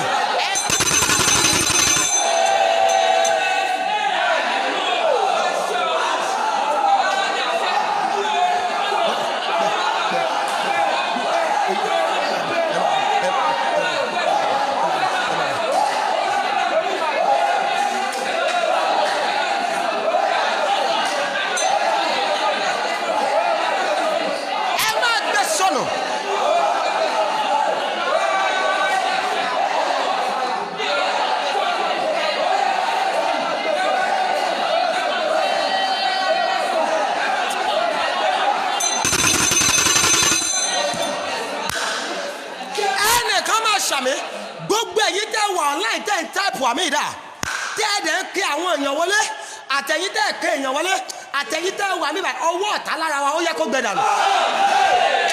Ọwọ́ ọ̀tá tó lé wa tó rí wa mú tó wá dáyé wa dúró bó o bá ṣàmì ọwọ́ wọn lára wa kó gbẹ sọ̀rọ̀. Ọwọ́ amọ́niṣẹ́ni afàìmọ́niṣẹ́ni aṣẹ́nibánidárò lọ́wọ́ ọkùnrin yìí sà lọ́wọ́ ọwọ́ mọ́mìímọ̀ bí àmì rẹ bá lé àṣẹ ni mo pa nítorí ọmọ aláṣẹ ni mí àṣẹ kì í sì ń bẹ̀bẹ̀ bí ọba ṣàmì tó táìpù àmì lórúkọ Jésù ọwọ́ wọn kó gbẹ lára rẹ. Mo ní ọwọ́ wọn kó gbẹ lára rẹ. Mo ní ọwọ́ wọn kó gbẹ lára rẹ. Mo ní ọwọ́ wọn gbẹ lára rẹ. Ẹ wò kí ni nǹkan ohun ìkẹta ó ní pé èmi á lé wọn èmi á bá wọn èmi á pín ìkógun lára wọn. Màá ṣe kí ni? Ó túmọ̀ pé ohun rere tó yẹ kó ṣe ni màá kú dání. Ó yẹ kó jẹ́ èèyàn ni ẹ jẹ́ kó nǹkan tó yẹ kó fi ṣe èèyàn. Ó yẹ kó bímọ ni ẹ jẹ́ ń gba ọmọ bíbí lọ́wọ́ ẹ̀ kò gbọdọ̀ bímọ. Ó yẹ kó lọ́kọ ni ẹ má jẹ́ ó lọ́kọ lásìkò ẹ jẹ́ ń wéṣì àyànmọ́ rẹ̀. Ó yẹ kó ti dáwọ́ ọmọ bíbí dúró ṣùgbọ́n kò gbọdọ̀ rọ́mọ bí láyé rẹ̀. Ó yẹ kó ti máa gbélé ara rẹ̀ ṣùgbọ́n náà kò sáàyè àti gbélé ara rẹ̀ ẹ jẹ́ ó kú sílé onílé. Ẹ pé Jésù ohun tó yẹ kí n fi jẹ́ èèyàn tó wà lọ́wọ́ ọ̀tá mi. Oh my God ẹ wo ẹni tó dẹ̀ lọ́rọ̀ yìí tí ò sọ̀rọ̀ yìí ẹ mọ̀ à ń gbàdúrà lánàá mo sọ kankan mo ní mo rí kankan pé wọ́n kó àgádágodo 7 wá ẹ̀yin méjì bíbá àwọn 5 ní online bẹ́ẹ̀ni mo dẹ̀ rí tí wọ́n já méjèèjì wọ́n já méjèèjì guess what bá a ṣe parí program lálẹ́ àná bàbá kan pè mí wọ́n ní sà àwọn sun oorun kan lọ́sàn-án àná àwọn dẹ̀ rí àgádágodo àwọn dẹ̀ rí pé wọ́n ṣí òun dẹ̀ pariwo pé àdúrà wọn padà gbà ṣé mo wà lójú oorun ẹ̀ ẹni tó pè mí ìbẹ́gà ló wà èmi òru àná làwa ṣe program ṣùgbọ́n nǹkan tó lúwa fi hàn mí ni mo sọ mo débì kan níjẹta mo fẹ́ lọ ra òróró kan tí mo gbé lọ sórí òkè ìyá yẹn búrú mi tó ló máa ń rí mi gbogbo wa nígbà tó mọ́dọ̀dọ̀ ẹ̀ ó ní sàkílẹ̀ rí sí ni ó nítorí ìran yín abàmì ni bẹ́ẹ̀ ohun tọ́lọ́run bá fi tó bá ti fún yàn ni ìwọ ni kó wá mọ bó ṣe máa develop ẹ̀ nínú pẹ̀lú àdúrà àti àwẹ̀sà ohun ìyẹn làwọn kan ò lè ṣe tí wọ́n lọ tẹríba fún ewé àtegbò táyé wọn máa padà bàjẹ́ ń bẹ̀ bẹ́ẹ̀ ni wọ́n lọ ṣe kíni láti lè ríran bẹ́ẹ̀ ni the day you move out of your ó lè jẹ́ lómi pastor lọ́lọ́run pé ó lè jẹ́ bẹ́ẹ̀ ló máa ti dìde ṣùgbọ́n ó fẹ́ di wòlíì òjijì ó fẹ́ máa ríran bọ́lọ́run ò bá sọ ẹ́ di wòlíì jọ dúró síbi tó wà ó lè jẹ́ olùkọ́ni bàbá Kúmúyì ṣe tíṣà ọlọ́run dẹ̀ gbéga lẹ́nu ẹ̀ bàbá Adébóyè is a pastor ọlọ́run dẹ̀ gbé bàbá yẹn ga ṣùgbọ́n gbogbo èèyàn sì wọ́n fẹ́ di wòlíì wọ́n ti rò pé bẹ́ẹ̀ ni owó wà kó dẹ̀ wọ́n dẹ̀ mọ́ kò sí ìkankan bẹ̀ bẹ́ẹ̀ ni torí ẹ̀ náà ṣe lọ́wọ́ ẹgbẹ́ awo tó sọ̀rọ̀ àwọn dìdàkudà nítorí wọ́n fẹ́ máa ríran ẹ wá wò ìyàlẹ́nu tó wà bẹ́ẹ̀ àwọn ẹlòmíì àríran wọn ní solution kí wá ní kókó ìran burúkú tán rí ẹjọ́ ẹjá pe Jésù sà ọ̀tá ní ohun tó yẹ fífi jẹ́ èèyàn tọ́ta mi gbà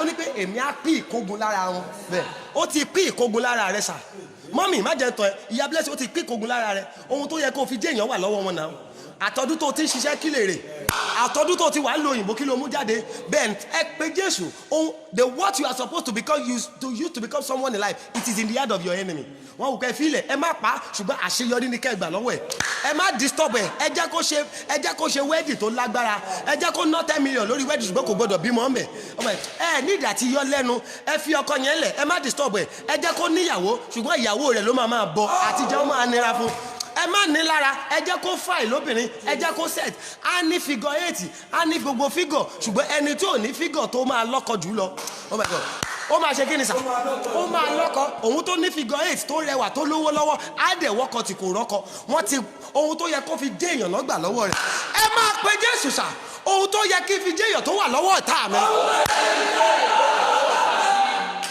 Olúwa forú ìjàgbà fún mi ṣẹ́rí ẹ̀yin tẹ́ tí sí lóru sàmà ẹjọ́ má bínú ẹ̀yin á máa pariwo Olúwa jàgbà fún mi lónìí ṣùgbọ́n àwa tá a wà lóru ẹjọ́ jẹ́ àgbàdua yẹn oh my God ẹjọ́ àṣẹ kí ni mo rí kankan ṣẹ́rí Olúwa sọ pé èèyàn kan ẹ̀ ń wò mí lọ́wọ́ báyìí atẹ́gùn kan fẹ́ sí ẹ ìwọ gan ní feeling pé nǹkan kan ń wọ ara rẹ lọ́jọ́ tátẹ́gùn yẹn fẹ́ sí ẹ Olúwa sọ pé àtọ́dún yẹn ló ti ń ru ogun kiri kí ni ogun tó dẹ̀ ń rù kiri ẹni àkọ́kọ́ ń ru àìsàn kiri uncommon sickness tó lérò tẹ́lẹ̀ bẹ́ẹ̀ ni ọjọ́ tí atẹ́gùn yẹn wọ ara ẹ̀ Olúwa sọ pé lórí ìdúró tó wà bí pé òtútù sáré mú ẹ ọjọ́ yẹn lọ fàìsàn yẹn bà ọ́ ẹnì kejì ọjọ́ bẹ́ẹ̀ ni lọ́jọ́ tátẹ́gùn yẹn wọ ara rẹ ó gbọ́n nǹkan dànù jábọ́ lọ́wọ́ rẹ sà ó ṣe kí ni bóyá ọkùnrin ní àbóbìnrin ó gbọ́n nǹkan kan dànù jábọ́ lọ́wọ́ ẹ̀ Olúwa sọ pé látọdún yẹn ló ti múre jábọ́ tó bá jẹ́wọ́ ẹja sọ̀rọ̀ lẹ́yìn ìpàdé yìí ẹ pé Jésù mà ohun tó yẹ kí n fi jẹ́ èèyàn lọ́wọ́ ọ̀tá mi Olúwa fi ọwọ́ agbára jàgbà fún mi Olúwa ṣe kí ni sà ẹ já wọn gbà fún mi ohun tó yẹ kí n fi dìde ẹgbẹ́ ohun tó yẹ kí Joseph fi dìde ó wà lọ́wọ́ àwọn ọ̀gbọ́n rẹ̀ wọ́n ní pẹ́ filẹ̀ ẹjẹ́ àwòbá láì máa ti ṣe ẹṣẹ́ àmú ẹjẹ́ kò nídìí pẹ́ pa ẹṣẹ́ àmú wá ẹjẹ́ àsọ́sẹ́wọ̀n bẹ́ẹ̀ ni àwa wò bí àlá rẹ̀ yóò ti ṣe ẹjọ́ ẹ máa pe Jésù ohun tó yẹ kí n fi jẹ́ èèyàn lọ́wọ́ ọ̀tá tó mú Ọlọ́run jàgbà fún mi forú ìjàgbà fún mi forú ìjàgbà fún mi forú ìjàgbà fún mi ẹ pé.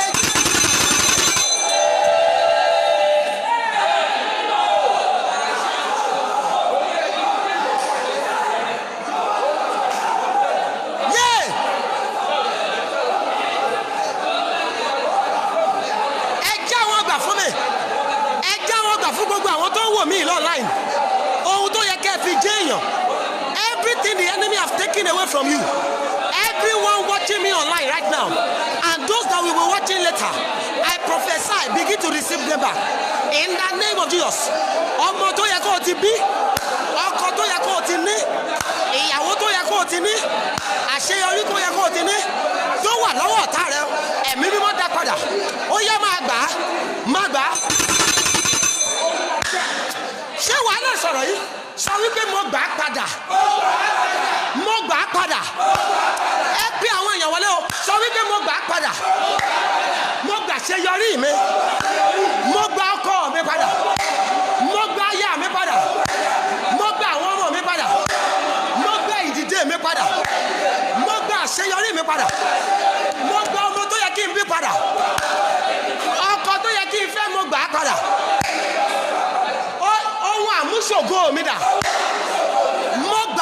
padà mo gbà wọ́n padà mo gbà wọ́n padà lọ́wọ́ ta ló wà ẹ̀mí mímọ́ gbà wọ́n padà ẹ̀mí mímọ́ gbà wọ́n padà bó bá ṣẹ̀mí ó yá gbà wọ́n padà. The book of Jude said something. I will restore unto you the years the Lord and the cankerworms have eaten up. Ọjọ́ tí wọ́n ti fi ṣòfò mọ́ ẹ lọ́wọ́. Iye ọdún tí wọ́n ti fi ṣòfò ẹ mọ́ ẹ lọ́wọ́. Bó o bá ṣàmẹ́ láàrin oṣù mẹ́ta ó yá kó recover ẹ padà. Oh my God. Mo ní láàrin oṣù mẹ́ta. Every good thing that have been taken away from long time ago.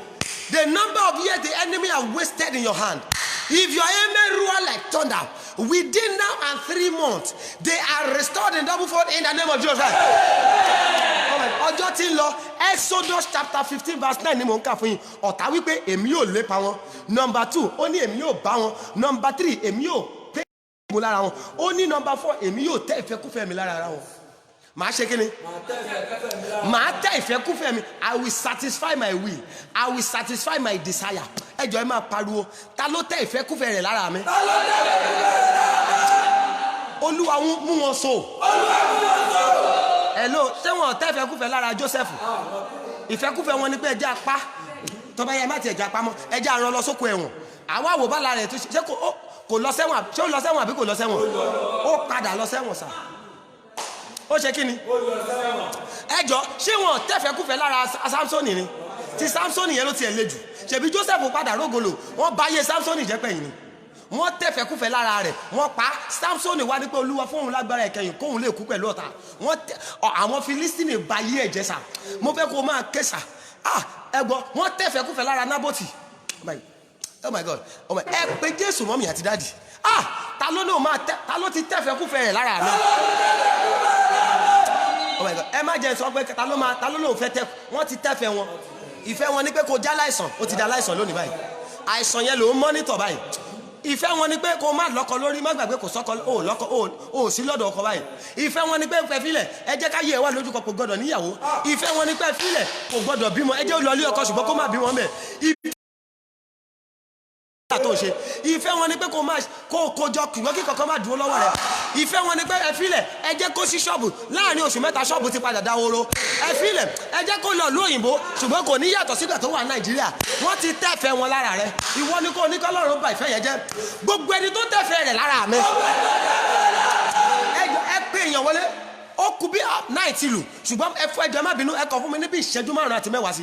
Ẹ mú ìrèké yín sí tòsí sàmà, ẹ mú ìrèké yẹn sí tòsí, ẹ̀yin tẹ́ ní ìrèké mú ṣúgà yín sí tòsí. Ṣùgbọ́n jẹ́rí ìpàdé ọjọ́ 5 tó kù yìí èní ní 70 day lẹ́yìn èní ó kọjọ́ 4. I don't want you to miss it. Ẹ wò ẹ lọ save ẹ̀ sí rìmáìdà yín. Olúwa ló máa dá ìkólọ ọjọ́ pípẹ́ padà. Bẹ́ẹ̀ ni mo ṣe gbọ́n sí yẹn. Ta ló ti tẹ́fẹ̀ẹ́ rẹ̀ lára mi? Olúwa bà iṣẹ́ wọn jẹ́ lónìí. Oh my God. Bẹ́ẹ̀ni má gbàgbé ara iṣẹ́ ọ̀tá ni pé kò ná kọ̀tọ́ kò tó rí mi. Oh my God. Ara iṣẹ́ ọ̀tá ni pé àgbà ìná. Oh my God. Ara iṣẹ́ ọ̀tá ni pé filẹ̀ ẹ jẹ́ kó ralẹ̀ kó má rówó kọ. Ara iṣẹ́ ọ̀tá ni pé filẹ̀ akọ́lédélé tẹ̀lé wọn padà gbà mọ́ lọ́wọ́. Oh my God. Ẹ ta iṣẹ́ ìyẹn yìí máa sọ̀rọ̀ báyìí. Ẹ pe Jésù ní gbogbo ibi tẹ́ ẹ bá wà mà. Ẹ pe Jésù ní gbogbo ibi tẹ́ ẹ bá wà dádì. Ẹ máa sọ fún Ọlọ́run ọ̀tá tó ti tẹ́fẹ̀ẹ́ rẹ̀ lára mi. Olúwa bà iṣẹ́ wọn jẹ́ lónìí. Ẹ bà iṣẹ́ wọn jẹ́ lónìí. Ẹ bà iṣẹ́ wọn jẹ́ lónìí.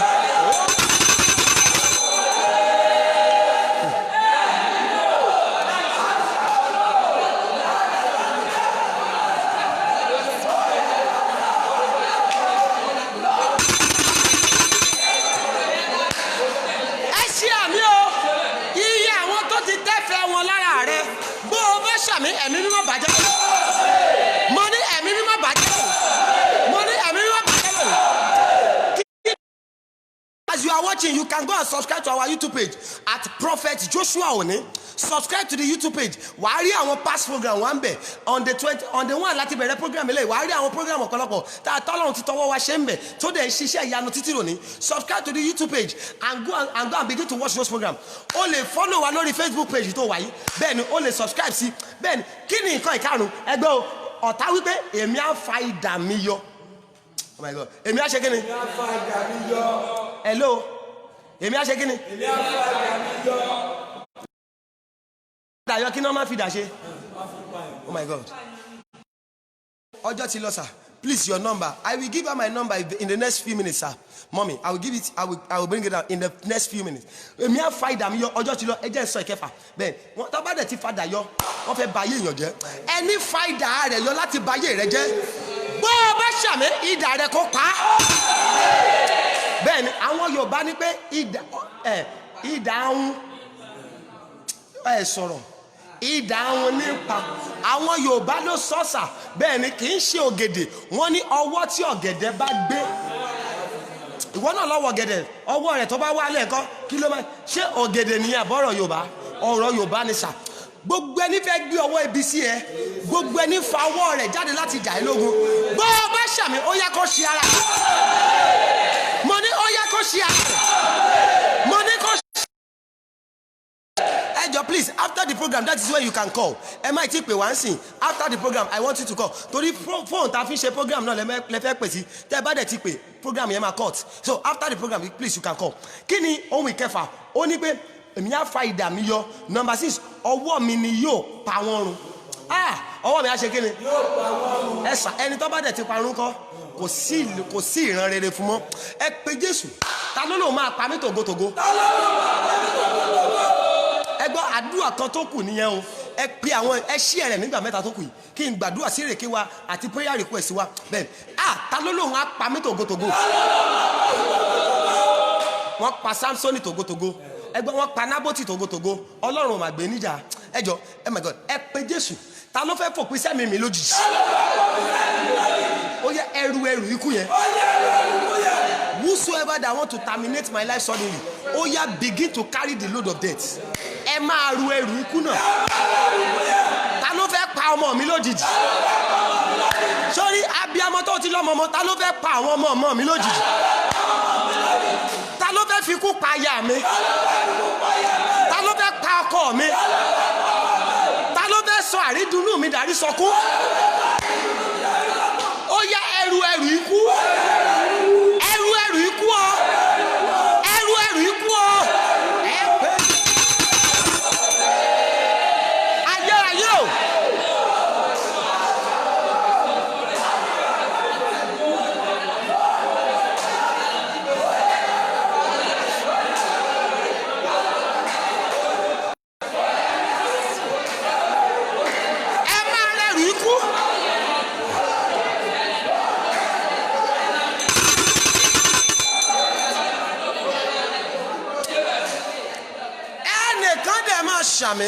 Whosoever that want to terminate your life suddenly, whosoever that is running helter-skelter just to bring you down, ẹni tó my God ló ṣe Ọlọ́run ẹni tó ní kú lọ̀rọ̀ rẹ kàn ta ló ní ọ̀rọ̀ yìí tó ṣàmì tó le bó o bá ṣàmì ariwo ikú nílé wọn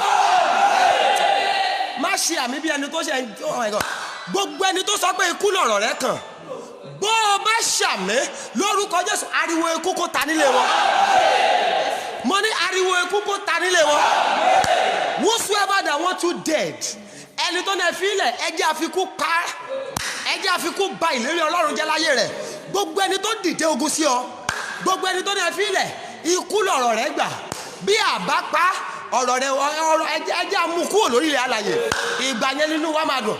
Bó o bá ṣàmì ó yá kó gba ikú rẹ kú. Mo ní kó gba ikú ọmọ rẹ kú. Mo ní kó gba ikú aya rẹ kú. Ọ̀rọ̀ Olúwa ló sọ ó ní ìwọ kì yóò kú ikú kan bí kò ṣe yíyè kó o lè máa ròyìn iṣẹ́ Olódùmarè mo rán àṣẹ jáde ẹni fẹ́ kó kú ó yá kó gbà kú rẹ̀ kú ta ló náà máa fi kú dá ọ lóró ta ló náà máa fi kú àwọn ọmọ rẹ̀ dá ọ lóró ta ló náà máa fi kú aya dá ọ lóró bó o bá ṣàmì ẹrù ikú yẹn kọ́ rù ó yá máa gbá ara rẹ báyìí gbá ara rẹ báyìí máa gbá ara rẹ ẹ máa gbá ara yín yẹn mà.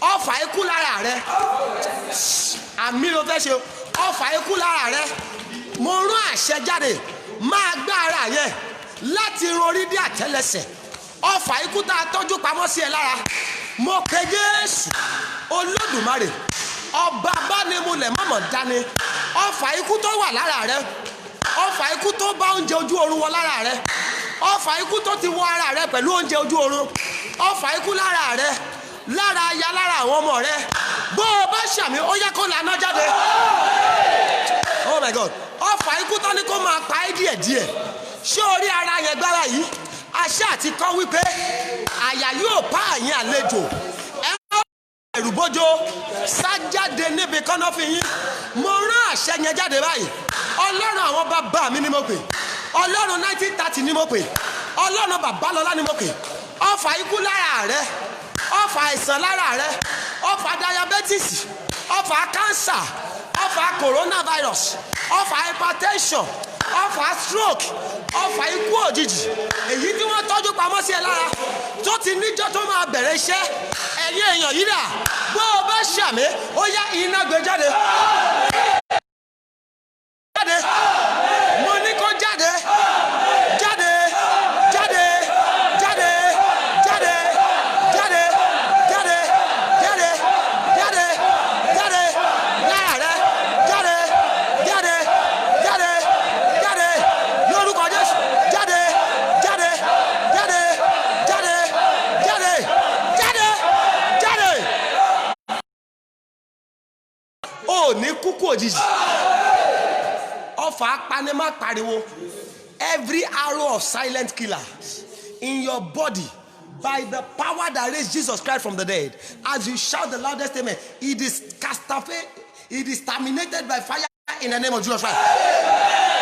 Mo ní ọfà yẹn kó lanà jáde lára rẹ̀ mo ní ọfà yẹn dẹ̀ lanà jáde lára rẹ̀ mọ̀mọ́ yìí ò ní rí kú ọmọ bàbá àmì ní kò ṣe ò ní rí kú ọmọ ẹ̀yin ọkọ ò ní rí kú ìyàwó ìyàwó tó ṣàmì ò ní rí kú ọkọ ẹni bá lépa yín sí ibi lọ́dún yìí àrá máa pa wọ́n ó ṣe Ọlọ́run mo ti gbọ́ ta ló sọ pé báwo ló ṣe ṣe tó parí oṣù mẹ́fà àkọ́kọ́ ta ló ní pé fílẹ̀ ó tún ṣoṣù keje ó tún ṣoṣù kẹjọ ta ló ní pé o máa sunkún lópin ọdún yìí bó o bá ṣàmì ariwo ẹkú kó ta nílé wọn ẹbọ ikú tí ọ̀tá rẹ torí rẹ gbé ẹbọ àìsàn tó torí rẹ gbé ẹbọ àṣẹdànù tó torí rẹ gbé ó yá kó dáná sun wọ́n ẹ̀mí mímọ́ kó dáná sun wọ́n mo ní ẹ̀mí mímọ́ dáná sun wọ́n màmá yìí ayé rẹ dẹ̀ nítumọ̀ ogun ò ní borí rẹ oh my God ogun tó ń gba ọjọ́ orí lọ́dọ̀ rẹ ogun tó ń gba omijé lójú rẹ tó ń wò pé Ọlọ́run nígbà ló máa dáhùn sí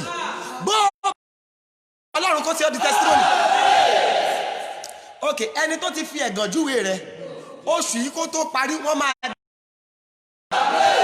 mo ní wọ́n máa dá ìmọ̀ pẹ̀lú testimony látòní lọ ó máa ṣẹ́gun ó ní kú sípò yẹn o ọ̀rọ̀ rẹ̀ dẹ̀ dayọ̀ obìnrin yìí ọkùnrin dà mo ní ọ̀rọ̀ rẹ̀ dayọ̀ adúpẹ́pẹ́ yẹn náà ti gbọ́ Jésù Olúwa wa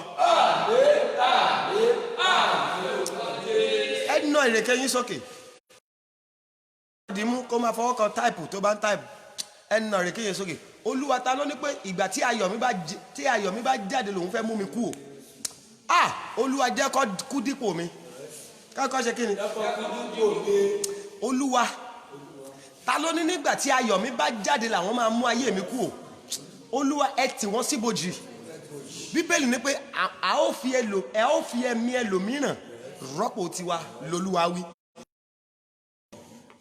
ọ̀rọ̀ Ọlọ́run ni if you have sugar bring out your sugar too adùn náà ní méjèèjì ta ló ní ẹ fílẹ̀ nígbà tí ayọ̀ mi bá dé lòun máa pa mí Olúwa ẹ jẹ́ kó wọ bòjì nípasẹ̀ men let them enter the grave for my sake whosoever that want me to cry let them cry my cry whosoever that want me dead let them die my die sórí tí bá ti ní pé ariwo àdúrà wàá fi kanra sọ̀rọ̀ yẹn o bẹ́ẹ̀ ni kò dáa kó gòdè kéèyàn wá jáde láyé ẹlòmíì bẹ́ẹ̀ ni ògo ẹ̀ á dé láàrin ọdún méjì wọ́n á nípa ó ṣe nílànà ó dẹ̀ ṣe wàhálà ògo kò jẹun ògo ẹja ṣe ń jàdúrà yẹn bẹ́ẹ̀ ta ló ní pé kí n ṣe wàhálà ògo kí n má jẹun ògo bẹ́ẹ̀ ni ta ló ní kí n ṣe kí ni who want me to struggle to succeed but I should not eat the fruit of my success I should not eat the fruit of my struggling oh Lord let them die suddenly ọ̀rọ̀ yẹn ò ní túmọ̀ sí yín kò ṣe kí ni tó bá ní túmọ̀ sí ẹ wàá ké gan sa ta ló ní kí n ṣe wàhálà ògo kí n má jẹun ògo ẹ̀mí mọ́ tí wọ́n síbòjì ọjọ́ márùn-ún la máa fi gbàdúrà sí èní lọ́jọ́ àkọ́kọ́ ọjọ́ mẹ́rin tó kù bẹ́ẹ̀ ọjọ́ márùn-ún tí ìpàdé ìparí lolúwa ni a fi gbàdúrà sí so today is the first day we are going to end it by God's grace on Friday. From next tomorrow, Wednesday, Thursday, Friday, orí òkè la máa wà, la máa ti parí àdúrà yìí. Ta ló ní kí n ṣe wàhálà ògo kí n má jẹun ògo? Ta ló ní kí n ṣe wàhálà ògo má jẹun ògo? Ẹ̀mí mímọ́ tí wọ́n síbòjì. Kan ni o máa wá bóyá bó ṣe nífẹ̀ẹ́ ara rẹ̀ máa rí nsìn. Ta ló ní kí n ṣe wàhálà ògo ṣùgbọ́n kí n má jẹun ògo yẹn pẹ́? Ayérayé o, ẹ tì wọ́n síbòjì.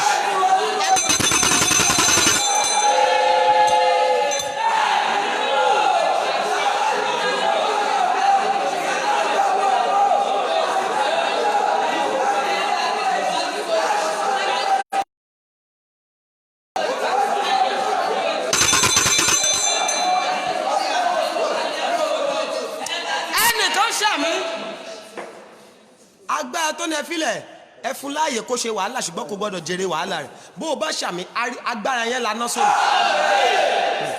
Bẹ́ẹ̀ni má gbàgbé ìyá rẹ̀ wọn ọ̀gá láàyè kó jẹun ògo. Oh my God, wọn gba bàbá rẹ̀ headmaster, mọ́mì rẹ̀ ṣe headmistress rẹ̀ sí, ó ṣe civil servant, kò síṣẹ́ tí màmá rẹ̀ ò ṣe ṣùgbọ́n wọn ò gbà láàyè láti jẹun ẹ̀. Bẹ́ẹ̀ni ẹni tó ní pé ifá tó dá fún ìyá rẹ̀ ló máa dá fún wọn ọmọ. Ẹni tó ní bí bàbá rẹ̀ ṣe wàhálà rẹ̀ wọ́n náà máa ṣe wàhálà ṣùgbọ́n ò ní jẹun wàhálà rẹ̀. Ẹni tó ní bí ìyá rẹ̀ ṣe wàhálà tí ò jẹun wàhálà ni wọ́n náà ló máa ṣe wàhálà tó ní jẹun wàhálà rẹ̀. Bó o bá ṣàmì irú alágbára bẹ́ẹ̀ ó yá kó fayé lẹ̀. Mo ní alágbára yẹn kó fayé lẹ̀. Ogun tó ń dúró láti jà ọ́ nígbà tó o bá dókè. Ta ló ní ọ̀rọ̀ yẹn? Every battle waiting for you at the peak of your career. Tó ní ẹ filẹ̀ ẹ má fọwọ́ kàn sí. Ní ìgbà tó wó yẹn bá dé ní ká lọ fogun jà. Ní ìgbà táṣeyọrí yẹn bá dé ní ká lọ fogun jà. Bí o bá lè ṣàmì mẹ́sàn-án àmì mẹ́sàn-án Jésù kó o tó débi òkè yẹn ogun yẹn kó lanà sọ̀nà.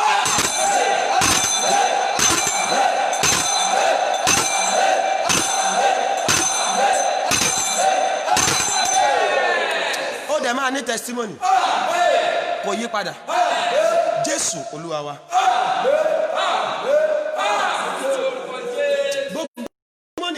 Gbogbo prayer request ó yá kó di testimony. Ẹ̀yin èèyàn yẹn ṣàmì gbogbo prayer request ó máa di testimony. Ó máa di testimony. Mo ní ó máa di testimony. Mo ní ó máa di testimony. Ohun gbogbo tí gbogbo ẹ̀yin ọmọ Ọlọ́run ti kọ yìí àtẹ̀yin tẹ́ wà online àtẹ̀yin tẹ́ wà níbí báyìí tẹ́ ti kọ sí báyìí látà tí ń gbàdúrà sí látọ̀ndẹ̀ wọn kí a tó parí ìpàdé lọ́dún 21 gbogbo yín máa ní ẹ̀rí ẹ̀. Adúpẹ́pẹ́ yẹn lọ́run ti gbọ́. Jésù Olúwa wa. Don't forget, if you need this CD, a praise CD from the stable of my younger brother, just contact me. I will give you my line now. Ẹ̀yin ará Ìbàdàn tẹ́ bá nídìí ẹ jẹ́ mọ̀ a lè kó wá sí Ìbàdàn. Then just 200 naira. If you need it, let me know. Ẹ̀yin tẹ́ bá wà lÉkòó, I will know at màmá bá gbogbo yín máa rí gbà. Then don't forget, if today is your first time of watching me, subscribe to my YouTube page, Prophet Joshua Oni. That's the YouTube page, Prophet Joshua Oni. And my prayer number remains the same. Prayer line. And that's also my WhatsApp. 039462147. Ti salati yẹn ni ìmọ̀ yín olórí. Rí mo ti kọ yẹn sí pátákó ojú tán gan fóònù. Mo ti kọ yín síbẹ̀. Ẹ má bínú. Ìgbọ́ Yorùbá. Mo ti kọ ti salala yẹn sójú pátákó. Ẹ mọ̀ rí lójú tán gan. Ben, but my prayer hotline is 0039462147. God bless you, sir. God bless you, ma. Gbogbo èyí tọ́lọ́run ti ń lò mo ti ń rí ọwọ́ àwọn èèyàn kan pé má bínú ẹjẹ́ ẹgbàlẹ́ ká lè fi kún ìrìn àjò orí òkè yẹn. God bless you. Ni wọ́n jẹ́ kó ṣeé ṣe. If God have still laid it in your hand to do anything, you can contact us through that line and every necessary thing will be given unto you. Ẹ ṣé gan mo dúpẹ́. Subscribe to the YouTube page, Prophet Joshua Oni. Ben, ìwọ tó bá ti kọ prayer request ẹ jẹ́ fún yín lórí ọ̀fẹ́ èmi lè rí kan Ọ̀gbẹ́bọ̀ wine ló fẹ́ fẹ́ mi. Then God bless you, sir. God bless you, ma. Then ìwọ tó bá ti kọ prayer request you can contact me through that line. Send your prayer request. Ẹ má dẹ̀ jẹ́ kó gùn ẹ ra kọ díẹ̀. First timer Adéníkẹ́ aya ọba lórúkọ Jésù ó dẹ̀ máa ní testimony o. Gbogbo ẹ̀yin first timer I appreciate every one of you. Ẹ̀yin tẹ̀tẹ̀ tí ń wò wá tẹ́lẹ̀ ẹ jọ̀ọ́ mo kí yín iṣẹ́ lẹ̀ ń ṣe o torí èmi kọ́ mo ra data fún yín. Kàkà kí n ra data yín gan lẹ tún sọ pé bàbá ẹ má bínú ẹ fi lè ra data ẹ fi lè máa break látọ̀dẹ̀ wọn ẹ fi lè máa ra petrol sí generator. Mo dúpẹ́ lọ́wọ́ yín o lórúkọ Jésù ẹ ò ní waste data lásán gbogbo yín máa ní testimony ohun tó ń dùn Titilope, thank you. That's the number 39462147. Exactly. Gbogbo ohun tó ń dùn yín lọ́kàn lórúkọ Jésù ó máa pa yín lẹ́rìn ayọ̀. Thank you so much. Bẹ́ẹ̀ni, tọ́lọ́run bá dẹ̀ fi kankan sí ẹ lọ́kàn láti ran program yẹn lọ́wọ́, you can contact us through. I appreciate I'm in Ibadan. We are going to bring it while coming. Gbogbo ẹ̀yin tẹ́ ẹ bá wà ní Ìbàdàn, ẹ pàdé Jésù lọ́jọ́ Wednesday. Bẹ́ẹ̀ni, meet us. Contact me through that line. Ibi gbogbo tá a bá wà orí òkè àánú lẹ máa ti pàdé wa ní Ìbàdàn. Bẹ́ẹ̀ni, ẹ pàdé wa ń bẹ̀. So a lè jọ gbàdúrà ń bẹ̀ ní Ìbàdàn. Bẹ́ẹ̀ni, ẹ̀yin tẹ́ bá wà ní Ìbàdàn and his axis, ẹ jẹ́ àpàdé lórí òkè. Ẹ máa pe nọ́mbà yẹn. A lè pe ọ pàdé lórí òkè. Dandan ni ayé rẹ máa nítumọ̀ lọ́dún yìí. God bless you, sir. God bless you, man. Gbogbo ẹ̀yin tọ́lọ́run dẹ̀ ti lò, mo dúpẹ́ o. Ayé yín máa ní testimony. Ẹ má gbàgbé, ẹ gẹ́ẹ̀tì ìrèké yín lẹ̀. Ẹ̀yin tẹ́ ẹ ti gẹ́ẹ̀tì ìrèké yín, ẹ̀yin first timer, ẹ gẹ́ẹ̀tì ìrèké yín látọ̀la lọ. Bẹ́ẹ̀ni, a lè jọ fi gbàdúrà títí dọjọ́ Friday night. Bẹ́ẹ̀ni, 8 p.m. Nigerian time. But ọjọ́ mẹ́ta tó kù, that's Wednesday yẹn, a lè má lè wà online ní àárọ̀ nítorí pé a máa wà lójú ọ̀nà orí òkè. But ó máa di alẹ́. But Thursday and Friday, 8 a.m. and 8 p.m. I'm online. God bless you, sir. God bless you, man. I will see you all tomorrow by God's grace, 8 p.m. Nigerian time. Èmi ẹ̀rí kan. Ta lẹ̀rí kan? Ẹ sọ pé èmi Joshua lẹ̀rí kan. Èmi Joshua lẹ̀rí kan. Okay. Adeyemi Dami. My number remain the same. It's 08039462147. It's 08039462147. God bless you, man. God bless you, sir. I appreciate every one of you. Good night and do have a lovely night rest. Ẹ ṣé gan ni. A máa ríra lálẹ́ ọ̀la. Save it on your phone. 8 p.m. Nigerian time. Moment with Pastor Prophet Joshua on Facebook. God bless you, sir. God bless you, man. I appreciate every one of you. Do have a lovely night. Don't eat the sugar cane. Abiola Akinsoya. Má ti jẹ o kò lè jẹ díẹ̀ ńbẹ̀ tó bá pọ̀. Ṣùgbọ́n ẹ má gbàgbé òun la máa gbàdúrà sí ọjọ́ irú tọ̀dọ̀ mi tó gùn yìí mo lè bú kékeré ńbẹ̀ lálẹ́ kí n jẹ. So you can eat a little bit of it. Tó bá ti ń jẹ wàá máa sọ pé látòní lọ ayé mi tó wà nínú ìkorò ó yá wọnú adùn. Wọnú adùn. God bless you. Bẹ́ẹ̀ni.